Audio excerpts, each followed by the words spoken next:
What's up, everybody? It's the Bipolar Prophet, and welcome back to Maypole Farm and Farming Simulator 22. So it's September. I had to fast forward some time because obviously this farm is very small still, and there's not a whole lot going on. So it's been a couple of weeks since the last time you were with me, and some things have occurred in the last couple of weeks. One of the things that have occurred is we got our soil map from Brewster Agricultural Consultants, and I want to thank them. They said 48 hours. They got it back to me in 48 hours, and it's not too bad, actually, if we have a quick look at what we're looking at here. So if I get back to my part of the field. So here's our soil map. We've got one field 97, that's predominantly sandy loam, which is all sandy loam, which isn't awful, not in this area. So 99 is kind of split between silty clay and loam. You know, a couple of these fields aren't ideal, but they're not awful. We can work with it. So one of the things I want to do today, which is why we're standing here next to this Breedle lime spreader, and we have the Fent over here with the with some bags of lime on a very small trailer. One of the things I want to do today is try to get this pH a little balanced. Now, I'm hoping, it is September, I'm hoping that I can get one more cut of grass off of these before it freezes up.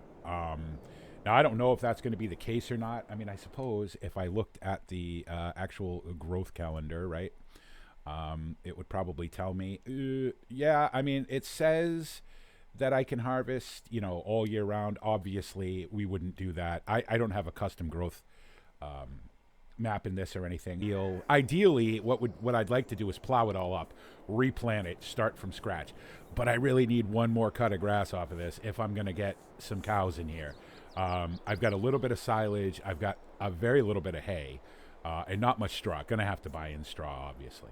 So you can see down in the bottom there, this is silty clay, mostly this field. It's got, you know, the pH is awful. It's got hardly any nitrogen in it. So what I want to do is I want to put lime down, and I want to spread some dry fert over the top of this because I don't have any slurry or muck or anything. So we'll put some dry fert on it. It's going to cost money. Ooh, okay. So I wanted to explain a little bit about the money, how I'm doing the money in this series, and then I'm going to jump into the story. The idea behind the money in this series is that I'm trying to run the money as the money. Now, I've done some contracts to make some money because I had to buy some things, obviously. I had to buy this trailer, I had to buy lime, I had to buy that bag lifter and all this other stuff. Oh, I didn't have to buy the bag lifter. I bought it because it's easier than trying to fiddle with a pallet fork to get these up. I had to rent that or hire that Breedle lime spreader. So the idea behind the money is that, so I told you in the last episode in the story part of it that I had sold Old Ridge, and then I put some money into Drummond Farm for Perry and Phil and Molly, and then I got that money back from Drummond Farm on an investment, on a profit exchange. I took that money and I bought this farm, and this farm was not cheap, as I explained, because of all the renovations, because of all the robotic stuff, all the high-tech stuff that's on this farm. And then, of course, I had to pay for permits, and I had to pay for, you know, for surveys and audits and everything else, inspections and all that stuff to get up and running, to get it all in my name, to get it all legal and safe and everything else. And that all costs money. What I'm trying to do is I set aside a certain amount of money from my Old Ridge sale and from the money that I got from Drummond, because I need to live, right? I don't know how long I'm going to live, and I don't know how long I'm going to be able to farm for. So I need to live. So I need to eat, you know what I mean? And things like that.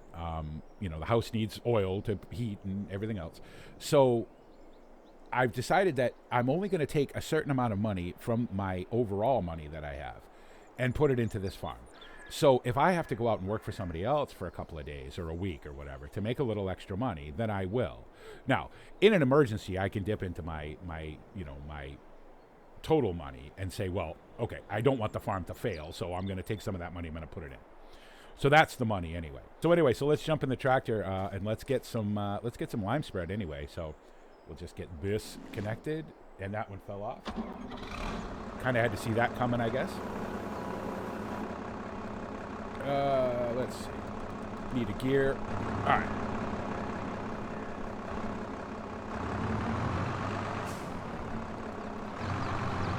So I know that I'm sure that I'm probably doing this wrong. Now, in the old days, you would spread lime, you'd spread fertilizer, you know what I mean?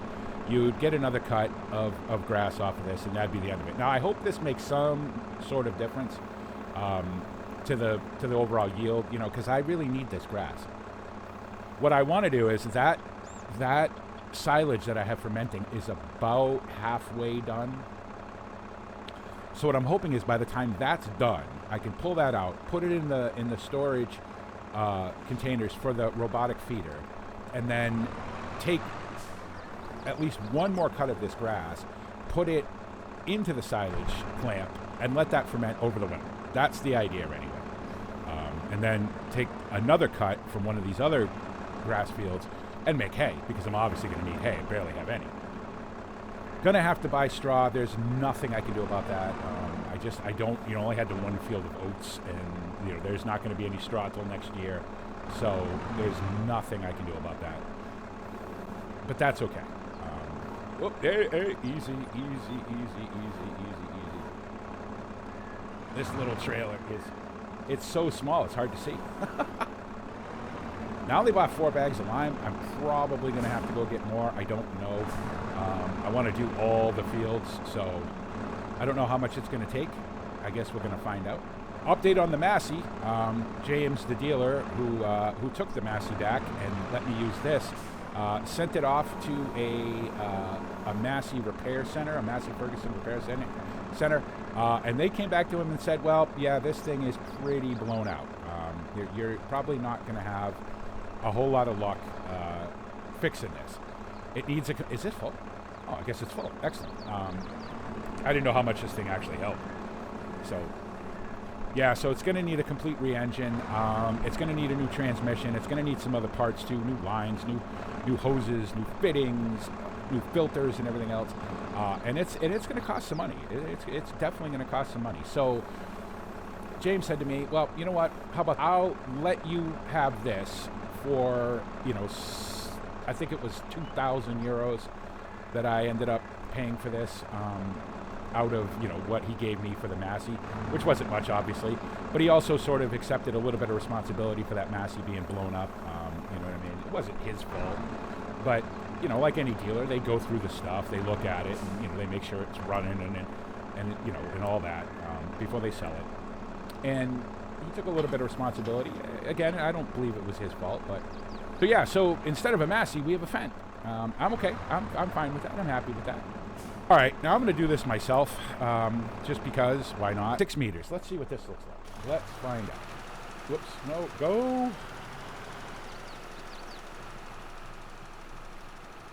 We can go a little faster than that, I think. Yeah, let's get right up there. Why not? Yeah, this is going to put a lot down because the pH on these fields are not great. But okay. So the idea here is that I'm going to put lime down on all the fields. I'm going to go back and I'm going to get some dry fertilizer, and I'm going to put that down on the fields. And then we're going to do something with the oat field. Probably gonna lime it and fert it and then disc harrow it. So also while we do this, I wanted to explain, I talked about payments and things in the last episode, and I wanted to explain how some of that works. So one of the things that I did when I was looking for another farm, one of the things I did was I started to look around and I started to talk to you know, agricultural consultants about grants.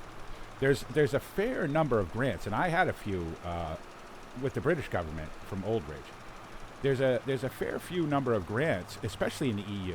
There's levels of grant from, you know, from a very few $100s or euros to millions of euros, depending on the size of your operation and what it is that you want to do with your operation. With the help of some agricultural consultants, I worked out a package for an application for a grant to try to make this a sustainable and environmentally friendly farm. Now, what that means is that there are certain things that I have to follow. There are certain parameters I have to meet. There's certain conditions, I should say, that I have to meet in order to get a yearly payment. So basically how it works is they give you a number. They give you a score, basically, is what it is, that you have to meet. They give you a score that you have to meet to receive the full amount of grant. And then anything underneath that score knocks 1,000, 10,000 euros off of your overall payment. So it's 0 to 100. 100 is best. 0 is awful, right? 0 means you get nothing. Now, 100 is almost impossible to achieve, right? 100 is the dream number. That's the number everybody would like to achieve. Unfortunately, because of the way that the conditions are laid out, it's very, very difficult to get 100. You're probably just not going to do it. So really what you're shooting for is something in the 70 or 80 range, right, out of 100. If you can get an 80, that's good. That gives you about 80% of your grant. So if your grant that you applied for and you were approved for is, let's say it's €100,000, right? If you get 80%, well, you get 80,000 euros, thereabouts. And there's some fees and stuff involved in it, but it's not ridiculous. And that's really what you're shooting for, right? Because 100 is very difficult to get. If you don't ever plow your fields, if you have the maximum amount of yield you can get off your fields, it's based on sustainability, first of all, environmental friendliness, yield, and fuel consumption, which is a strange one, but it's in there. Obviously, the newer your tractor, the less fuel it's going to use, the more functions it's going to have, the more things it's going to be able to do, right? And with the amount of fuel that you use and all that sort of stuff. So 100 is very difficult to get. Now, I'm not saying there's not operations out there that don't get hundreds. I'm sure there are. But I'm not going to be that focused on it, because to get 100 is going to cost me probably almost as much as the grant is actually worth. So obviously, the people who create these grants and the people who set these conditions are, they're obviously talking to agronomists. Whether or not they talk to actual farmers or not, I don't know. I couldn't tell you. But they're talking to agronomists, and they're saying, well, if you do, A, B, C, D, and E, then that will be worth this much score, right?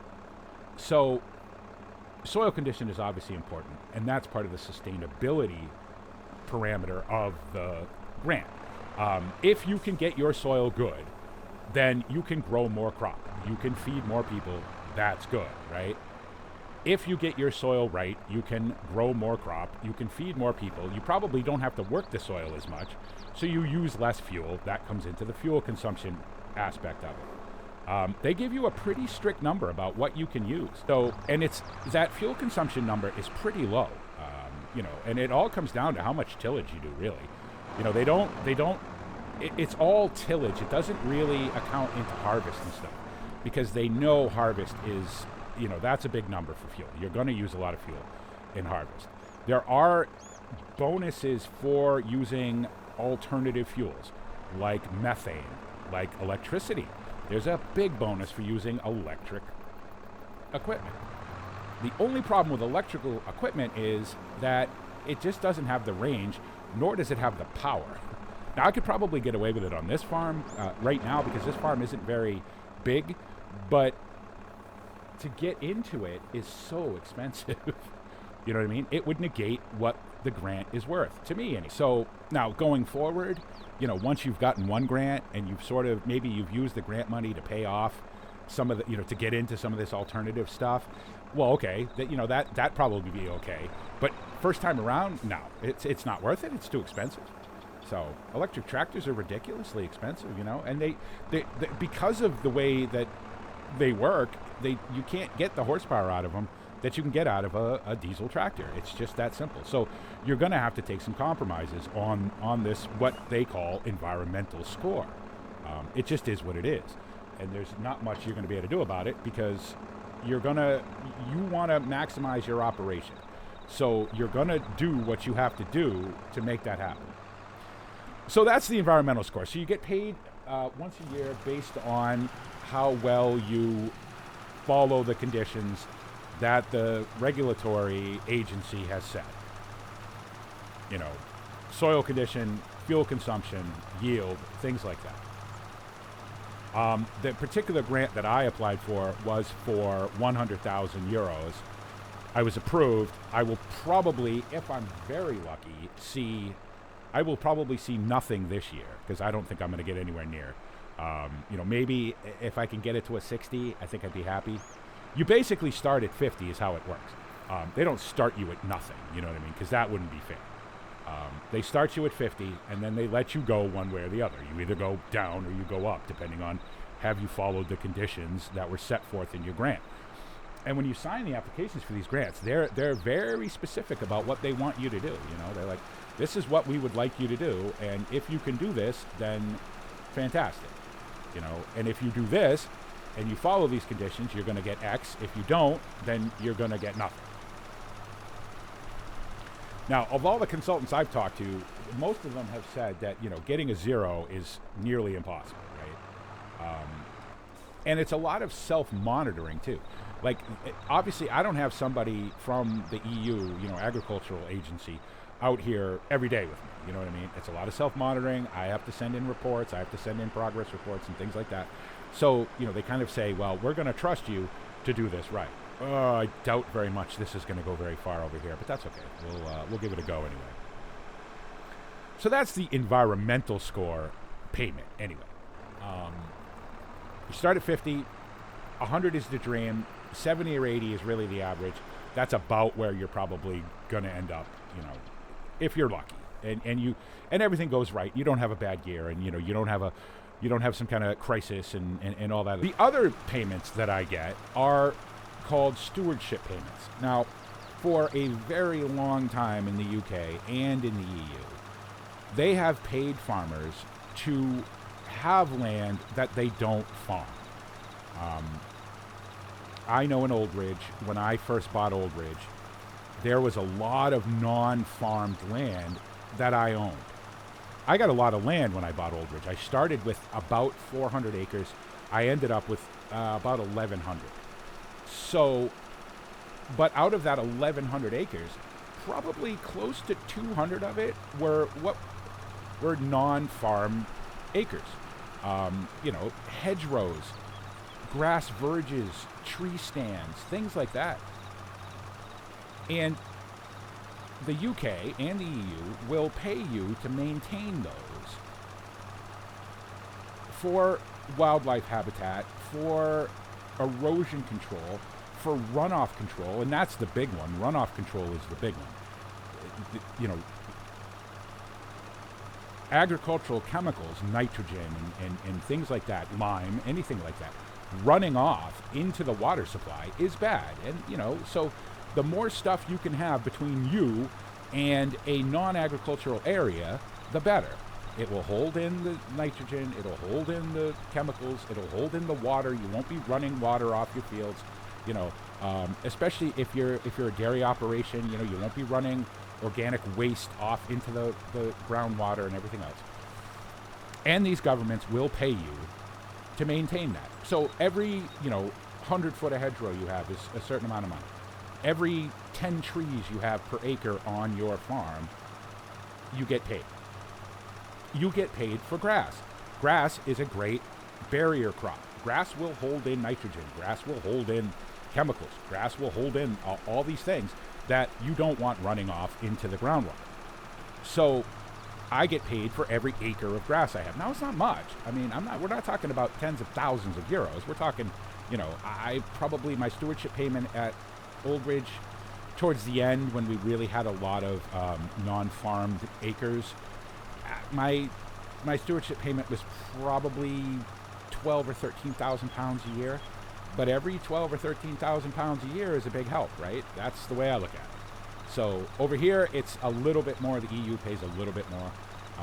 It'll probably be, I have a lot less non-farmed acres over here.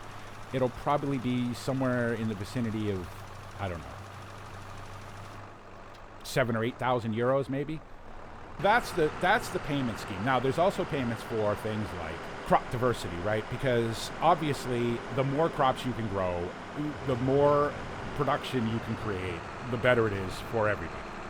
Also, it's better for the soil to diversify your crops. You put in a break crop between cereal crops. You put in canola, you put in grass, you put in, a cover crop. Maybe it's a meadow mix, maybe it's oilseed radish, maybe it's, any number of things that you can put in to break the cultivation cycle. Now, when you have a small farm like I do, you're not going to get much crop diversification. I only have one field of arable, you know what I mean? They're not going to pay me for plowing up grass and replanting grass. That's not how it works.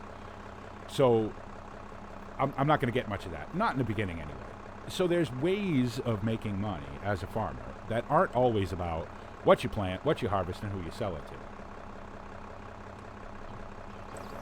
All right, let's buy some lime. Now, the way they get pulled out of this this warehouse here isn't ideal, unfortunately. But at least with the bag lifter, it's not so bad to grab them. Because obviously the guy who pulls them out of the warehouse and stacks them up over here is way more skilled at moving them than I am. I wonder, can we do this? I think we can. I think we can do this from inside the cap, right? Why not? Whoop, easy, easy. Yep, there it goes. There goes the auto spout opened up, so that's good. So to step out of the story again for a minute, I just want to say, first of all, thank you everybody. Thanks for all the comments, for all the feedback you guys have been leaving. I'm really glad you guys are enjoying this. I know I am. Whenever I can start to tell a story, on a map, then it starts to feel like a real place. It starts to feel like home. And I start to really enjoy it, and it makes me want to play more, and it makes me want to record more, and it makes me want to tell more story, and all of those things. So thank you so much, guys. You guys are the best motivators. Whoops, too low. Of all time. You know what I mean? Without you guys, there's very really point in me making videos, right? Also, if you haven't already, and I'm sure most of you have, go check out Cavalier Roy's maps. I mean, Riverview just came up on the Mod Hub, and I can say with absolute certainty that Riverview is a fantastic map. I spent a long time on that map with the guys from the Monkey Show, and it is fantastic. It is for those of you who have been playing Farm Sim for a very long time, maybe since Farm Sim 11, 13, 15. Riverview is what you guys will know as Newbie Farm. And there's nothing newbie about Newbie Farm.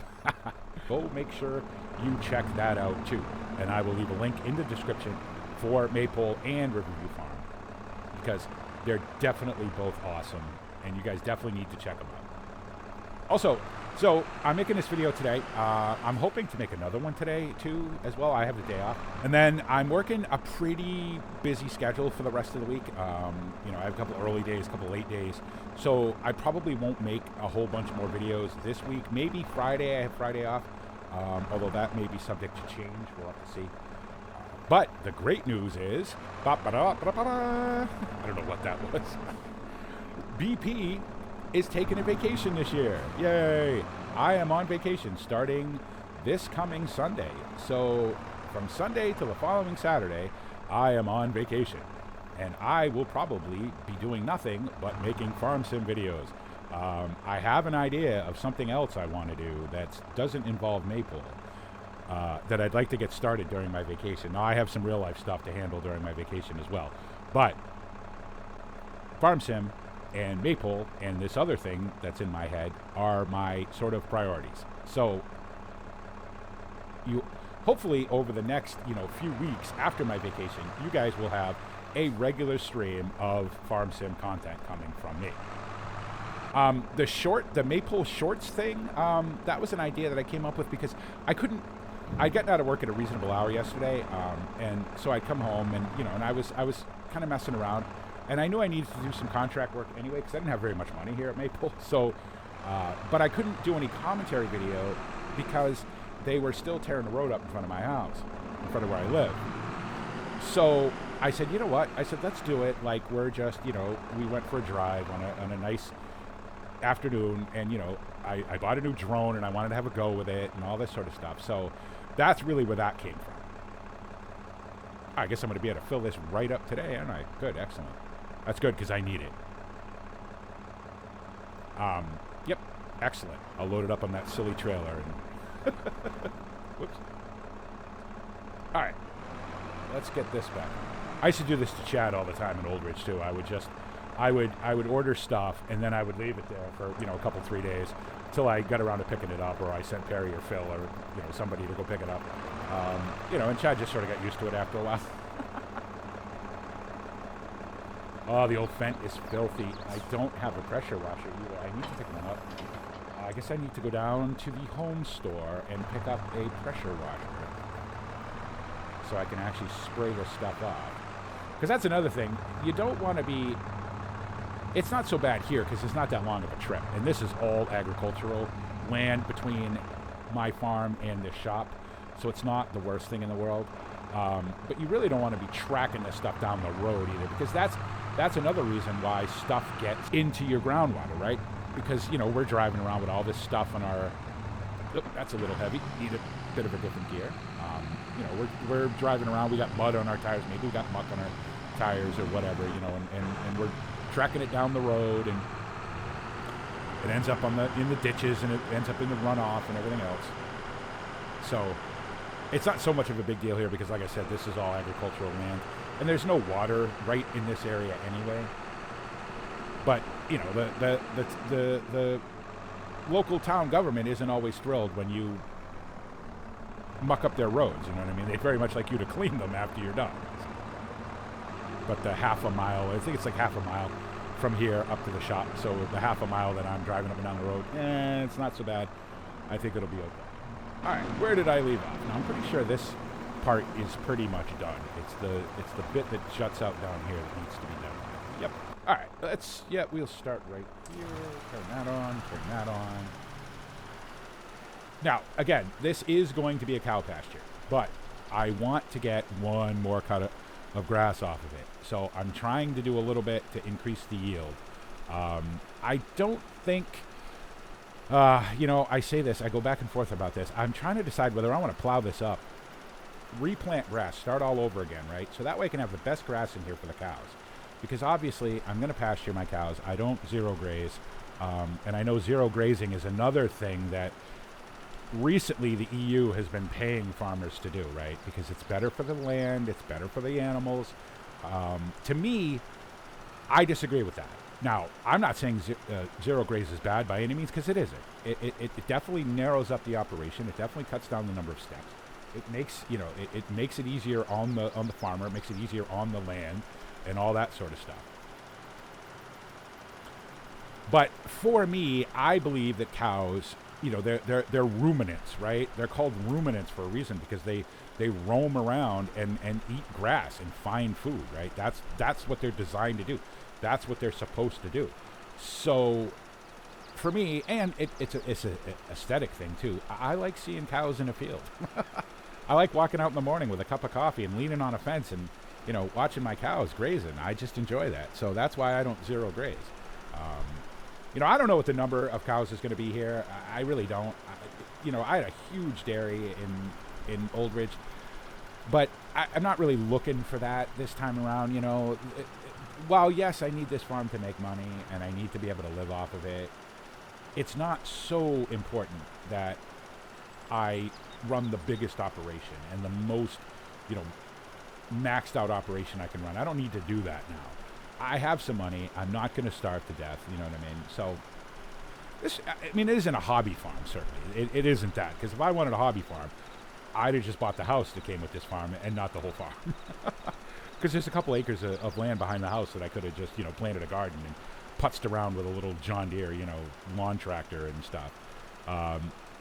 But it isn't going to be Old Ridge scale either. Although I say that, who knows? Everybody knows I really like dairy cows. So who knows? Maybe in 5 years, is this going to have 400 cows on it? I don't know. Right now I'm saying no, but that could change. Am I going to have a whole bunch of lime left over on this?